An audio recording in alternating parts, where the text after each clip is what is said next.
The Gospels are important because they contain the teaching that Jesus gave his disciples. When the church was established, the early disciples were diligent in learning the apostles' doctrine. The teaching that Jesus had taught them, they passed on. And so in Luke chapter 6, we have the transition from Jesus establishing his ministry and finding opposition from the Pharisees to his focusing on 12 men, his 12 disciples, and training them that they might go out and minister in his work. For a key principle of Christian work, expressed by Paul to Timothy in 2 Timothy 2:2, is that the things you have heard from me among many witnesses, commit these to faithful men who will be able to teach others also. So we read together from Luke chapter 6, verse 12. Now it came to pass in those days that he went up on the mountain to pray, and he continued all night in prayer to God.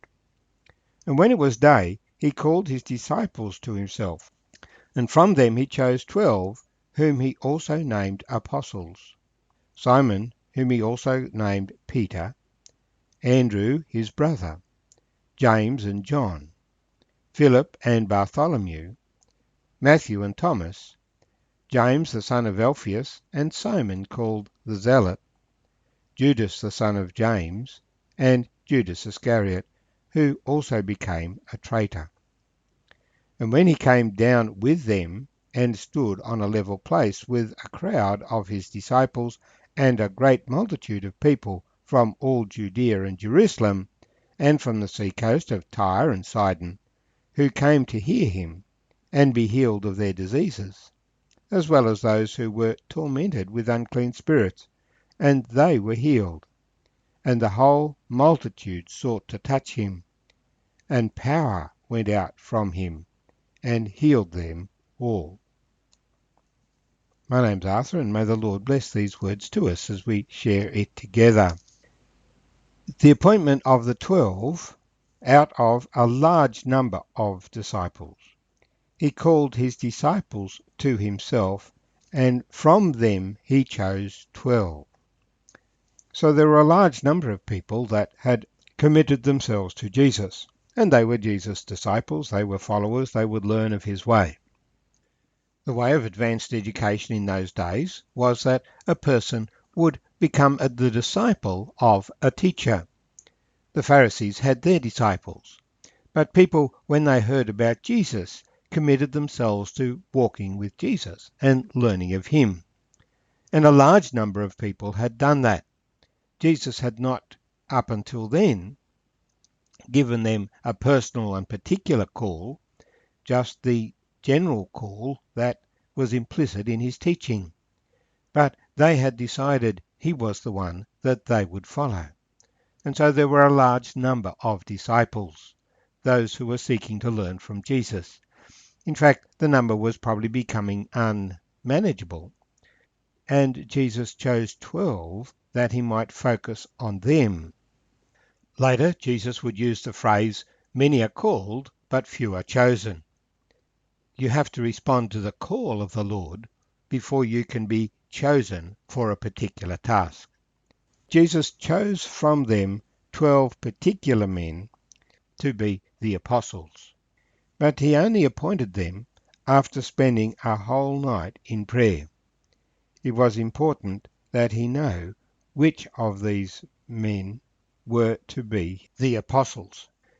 The disciples evidently realized that something important was happening, because although it was routine for Jesus to get up early in the morning to pray, on this occasion he spent the whole night out on the mountain praying to the Lord.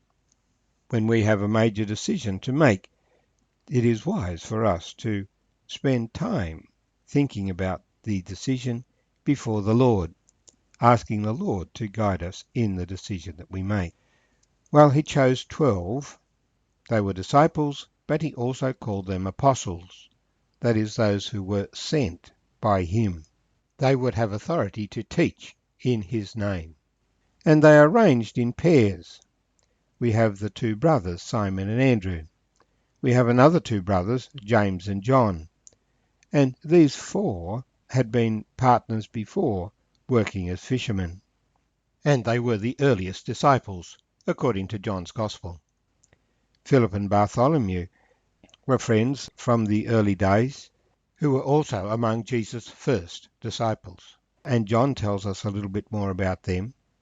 Matthew is mentioned here. Earlier he was mentioned with his name Levi. We don't have records of when the others began to follow Jesus, but they were part of the large number. And no doubt the Lord had particular reasons for calling each one of them, even for including Judas Iscariot, who would be the one who would betray him.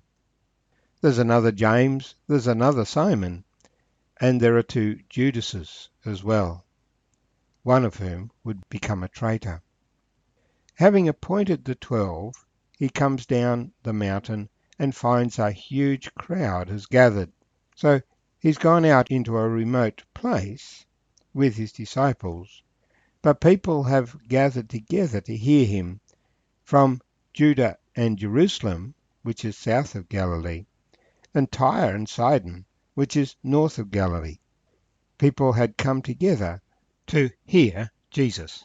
Exactly what prompted the timing of this, we're not told, but as they came together, they came with three motives. The first was that some came to hear him. They'd heard reports about this preacher, this teacher, the things that he said. He was so different in style and content to what the traditional Pharisees had delivered, and so people wanted to hear him for themselves. And as we go on, we'll find what Jesus taught them. The background, of course, is that he is declaring the kingdom of heaven is at hand. God is going to establish his kingdom. And what he is teaching then is how they are to live in the kingdom. But more of that when we get to his actual teaching. So some came to hear him. Others came to be healed of their diseases. And others who were tormented with evil spirits came to be freed of these evil spirits. So there were those who were inquisitive for knowledge. There were those who were physically sick. And there were those who we would call today mentally sick. And they all came to Jesus. In fact, we're told the whole multitude sought to touch him. So there was a lot of confusion going on, as everyone wanted to have a piece of Jesus. But God was blessing them. Luke several times mentions the fact that the power of the Holy Spirit is with Jesus, and power went out from him and healed all. There were none who came to Jesus who went away disappointed. Jesus met them in their particular need, whatever it was, physical, mental, or intellectual.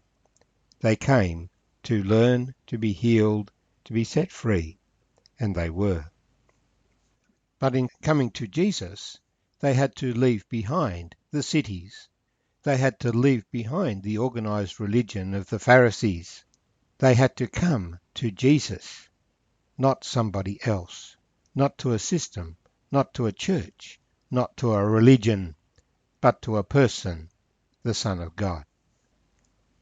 So this section forms a transition between his early ministry in Galilee and his later ministry. And so this passage presents a huge multitude of people coming to hear Jesus. That was the first response to him from the people. But we've also seen the first response of the Pharisees.